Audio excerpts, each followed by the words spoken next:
Bonjour et bienvenue sur le podcast Dans la tête des chiens, un moment unique pour en apprendre plus sur votre chien et enrichir votre relation avec lui.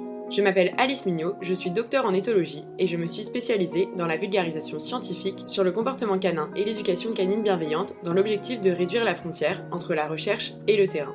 En parallèle de ce podcast, j'anime donc des ateliers pédagogiques d'éthologie appliqués aux chiens de compagnie, ouverts aux particuliers et aux professionnels. Si vous voulez en savoir plus, rendez-vous en barre d'infos.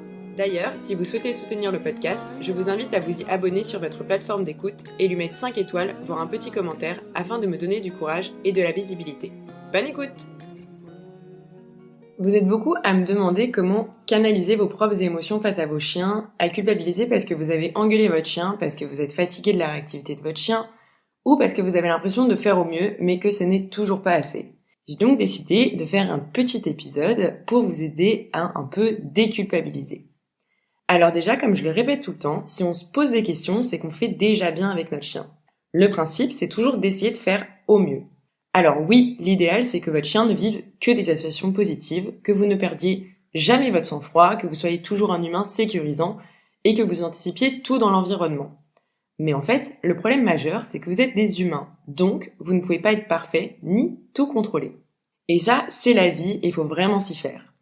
Quand je vois des éduques et des particuliers qui pensent tout savoir sur les chiens et dénigrer la science, honnêtement, je me dis juste que ces personnes ne sont pas capables d'évoluer et c'est ça qui est triste. Si on se pose des questions, qu'on bouquine, qu'on discute autour de soi avec des personnes qui ont des bonnes connaissances, on est déjà dans le bon. Moi, par exemple, ça me fait rire de voir que j'ai un syndrome de l'imposteur énorme qui fait que je me sens rarement légitime, que mes potes éduques se sentent tellement illégitimes qu'elles font de la formation sur la moindre spécialisation qu'elles ont déjà, mais que par contre des éduques sans formation qui ont un budget comme énorme ne se gênent pas pour balancer des généralités et donner des conseils parfois limites sans avoir eu de formation actualisée. Bref, s'enrichir et aimer apprendre quand on parle d'une autre espèce, pour moi, c'est la base. Aussi, et ça je le répète tout le temps dans mes ateliers, il y a toujours la théorie et la pratique. Et ni vous ni votre chien, vous êtes de la théorie. Vous êtes des êtres vivants avec vos propres individualités et donc vos propres failles. Et il y a d'ailleurs quelque chose qu'on oublie parfois, et même trop souvent dans la théorie, c'est l'environnement. L'environnement au sens du contexte dans lequel on est, mais du coup aussi les autres. Et l'enfer, c'est clairement les autres. Vous pouvez essayer de faire en sorte que votre chien n'ait que des interactions positives avec d'autres chiens bien codés, jusqu'au jour où votre chien se fait cartonner par un chien en libre qui sort de nulle part. Vous pouvez aussi désensibiliser au max votre chien qui est déjà sensible aux enfants, jusqu'au jour où un enfant court en hurlant avec un bâton à la main vers votre chien. C'est ce qui m'est arrivé, résultat, 2 mois de boulot en plus pour redésensibiliser des enfants.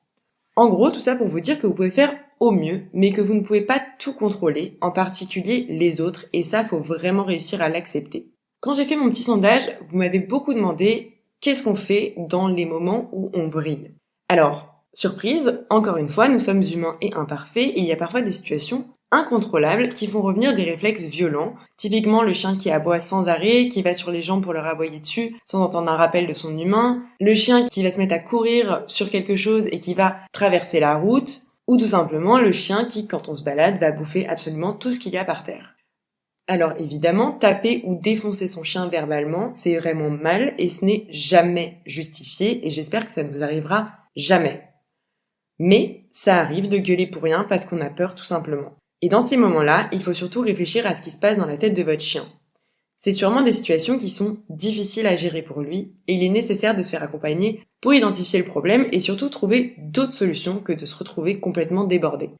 Et donc j'ai quelques petites solutions quand votre chien fait une grosse connerie ou que vous êtes débordé et fatigué. Alors déjà, première solution, respirez un coup. Ce n'est pas grave, souvent c'est très chiant, mais souvent c'est pas si grave que ça. Donc on respire et on se rappelle que notre chien essaie de faire bien, qu'aujourd'hui c'est peut-être pas son jour et que c'est difficile aussi pour lui. Que ça soit parce qu'il a détruit vos chaussures préférées quand vous rentrez chez vous, ou parce qu'il s'est frité avec un chien alors qu'il avait bien progressé, ou alors que vous avez fait une balade de merde où il vous a traîné en laisse. Quand on est en promenade, si notre chien fait de la merde, le mieux c'est d'accepter, de se dire que c'est une journée sans et que s'énerver ne changera rien. On essaie de faire au mieux et c'est ça l'important. Quitte à réduire la promenade si vous êtes exposé à trop de déclencheurs. Ce sera pas agréable ni pour vous ni pour votre chien de continuer.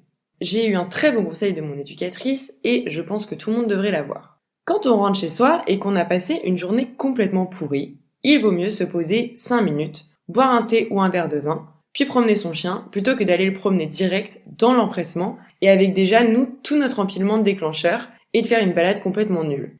Parce que oui, on parle d'empilement de déclencheurs chez les chiens, mais en fait c'est pareil pour nous. On accumule beaucoup de choses et parfois, c'est la goutte d'eau qui va faire déborder le vase. Donc on prend son temps, on se détend, on fait des exercices de cohérence cardiaque et on va promener son chien une fois qu'on se sent bien. Pareil, si vous avez déjà un chien un peu tendu à l'extérieur, c'est vraiment important que vous essayez d'être le plus détendu possible pour ne pas lui refiler votre stress en mettant des tensions sur la laisse par exemple ou tout simplement en vous tendant corporellement. Je tiens d'ailleurs à rappeler que si vous avez engueulé votre chien, dites-vous que ça arrive à tout le monde et que si 99% du temps vous êtes au top, votre chien devrait s'en remettre. Pleurez un coup, ressaisissez-vous et repartez de plus belle avec votre chien. Moi je m'excuse quand ça arrive, je sais pas si ça change quelque chose pour Bocuse, mais j'ai tendance à croire que ça va apaiser les choses entre nous. Et d'ailleurs, dans les moments où vous n'en pouvez plus de votre chien, vous pouvez aussi le confier à une personne de confiance. C'est comme les enfants, parfois prendre du temps pour soi permet de se rappeler pourquoi on les aime. Et un humain détendu, c'est un chien bien dans ses pattes. Donc faut pas hésiter à soit demander à quelqu'un de votre famille, soit des amis qui ont déjà des chiens, ou même de trouver une pension tout simplement pour passer un week-end tranquille. Si vous avez des grosses problématiques avec votre chien, déjà contactez un éducateur canin en positif, mais vous pouvez aussi en parler autour de vous. Vous pouvez essayer de trouver des solutions avec d'autres gens, d'échanger avec des gens qui ont les mêmes problématiques avec leur chien tout simplement. Et vous verrez quand on commence à en parler autour de nous, on se rend compte que 3/4 des gens galèrent avec leur chien et que ça fait parfois du bien d'entendre juste quelqu'un qui vous dit « moi aussi je galère ». Bref, pour conclure, moi je dis toujours essayons de faire au mieux pour nos chiens, de faire un maximum de compromis et de les protéger. Mais il faut arrêter de penser que certaines personnes sont parfaites. Je suis désolée et ça va peut-être faire du mal à beaucoup, mais personne n'est parfait et c'est en identifiant nos propres failles qu'on peut devenir encore meilleur avec nos chiens. Alors on se déculpabilise et on se détend pour faire au mieux pour nos chiens et préserver notre santé mentale. En vrai, la majorité des situations, on n'arrive pas à gérer nos émotions, tout simplement parce qu'on est déjà fatigué ou stressé, déjà un peu à bout, et en fait la connerie de notre chien, ça va juste être la goutte d'eau qui fait déborder le vase. Et je finirai d'ailleurs par parler de ce fameux chien parfait dont il est important de faire le deuil. Vous êtes beaucoup à me parler de la pression d'avoir un chien parfait, que ça soit dans votre entourage ou sur les réseaux sociaux. Et là aussi, je rassure tout le monde, aucun chien n'est parfait sur tous les points. Et surtout, votre chien parfait ne sera pas forcément le chien parfait d'un autre. Une fois que vous aurez fait le deuil de ce chien parfait et que vous vous détacherez du regard des autres, je peux vous garantir que vous aurez beaucoup moins de chances de perdre patience, d'être dans la contrainte, etc. pour arriver à des objectifs qui le plus souvent nécessitent tout simplement beaucoup d'étapes et de bienveillance. N'hésitez pas à me dire comment vous situez là-dedans, est-ce que vous avez des grosses difficultés avec votre chien, quelles solutions vous mettez en place pour ne pas péter un câble contre votre chien quand il vous saoule parce qu'il fait complètement n'importe quoi. Et encore une fois, je n'ai pas la science infuse et je ne suis pas parfaite avec mon chien et ça m'intéresse toujours d'échanger avec des gens qui ont des arguments constructifs. Sur ce, je vous souhaite une belle journée et des caresses consenties à vos toutous.